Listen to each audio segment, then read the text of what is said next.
अस्सलामुअलैकुम जी, मेरा नाम है अदनान और मैं रिप्रेजेंट कर रहा हूँ मोबाइल रेक्टिफाई को। और मेरे साथ आज मौजूद हैं फ़रूक साहब, जो एक सीनियर टेक्नीशियन है हमारे। तो इनसे आज मैं एज ए यूज़र सवाल करूँगा कि कैसे है, जो मैंने अक्सरियत लोगों के लगे हुए देखे हैं, पी टाइप और एन टाइप के पैनल इकट्ठे लगे हुए देखे हैं मैंने लोगों के। तो एज ए बेसिक यूज़र, यानी कि मुझे किसी चीज़ का भी नहीं पता, तो अगर मुझे कोई कहता है कि यार आप पी टाइप और एन टाइप दोनों पैनल लगवाएं, मिसाल के तौर पे मैंने 10 प्लेटें लगवानी है, एक सेटअप लगवाना है जिसमें 10 प्लेटें लगनी है, ठीक है। उसमें को कहता है कि यार आप 6 प्लेटें वो लगा लो पी टाइप और 4 प्लेटें आप एन टाइप लगा लो, या फिर वाइस वर्सा सेम ऑपोजिट कर लें आप। तो उसका कोई फ़ायदा है या उसका कोई नुकसान है?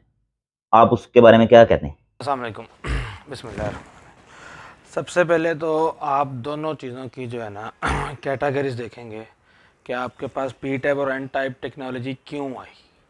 आप पी टाइप एक अरसे से दुनिया इस्तेमाल कर रही थी, बहुत अच्छी टेक्नोलॉजी चल रही थी, सब कुछ चल रहा था। एन टाइप बनाने की क्या ज़रूरत महसूस हुई जो एन टाइप वजूद हुआ।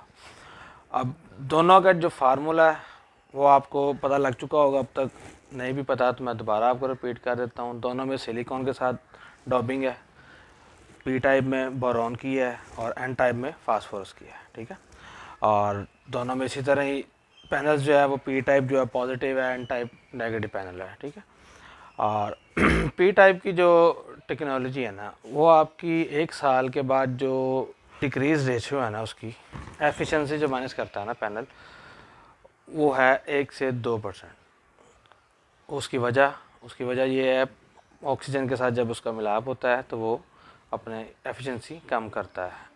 और इसी तरह ही जब आप एन टाइप में जाते हैं तो एन टाइप में फास्फोरस के साथ उसका कोई मसला नहीं है, कोई परेशानी नहीं है उसको, वो इसलिए उन्होंने एन टाइप अब इंट्रोड्यूस किया है।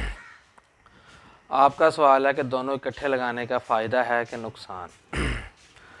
दोनों को इकट्ठे लगाने का कोई इतना ख़ास फ़ायदा तो नहीं, हाँ नुकसान आपको हो सकता है। उसकी वजह यह है कि जब आप सीरीज़ में एक चीज़ चला रहे हैं तो सीरीज़ में अगर एक चीज़ ख़राब होती है तो बाकी भी उसके साथ 6 लगे हैं, 8 लगे हैं, 10 पैनल लगे हैं, वो ख़राब एफिशिएंसी शो करेंगे।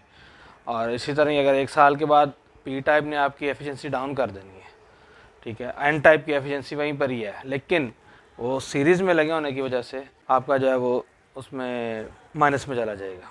आपकी पूरी स्ट्रिंग जो चल रही होगी वो उसको डाउन कर देगी।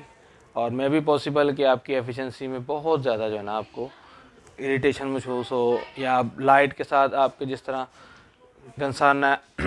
अब एन टाइप जो है वो आपको डे लाइट के अंदर भी प्रोडक्शन दे रहा होता है, और पी टाइप के लिए जो है ना वो सनलाइट काफ़ी ज़रूरी समझी जाती है कि सनलाइट होगी तो ही वो प्रोडक्शन की तरफ आएगा। जब ये चीज़ें चल रही होंगी तो पी टाइप प्रोडक्शन में नहीं आ रहा होगा और एन टाइप प्रोडक्शन में चल रहा होगा, लेकिन सीरीज़ में होने की वजह से दोनों की ही एफिशिएंसी मुतासिर हो रही होगी। इसलिए मेरे लिहाज से इसका कंबाइन करना कोई अच्छा सलूशन नहीं है। मैं एज ए बेसिक यूज़र, यानी कि अगर मुझे कोई आगे कहता है कि आप इस तरह कर लें कि आप 6 प्लेटें या 8 प्लेटें आप वो लगा लें, 2 प्लेटें वो लगा लें, तो उसका बजाय को थोड़ा बहुत फ़ायदा होने के, को 5-10% भी फ़ायदा होने के बजाय 5-10% नुकसान ही है, बिल्कुल ऐसा यानी कि फ़ायदा नहीं है। कोई फ़ायदा नहीं है उसका। ठीक हो गया।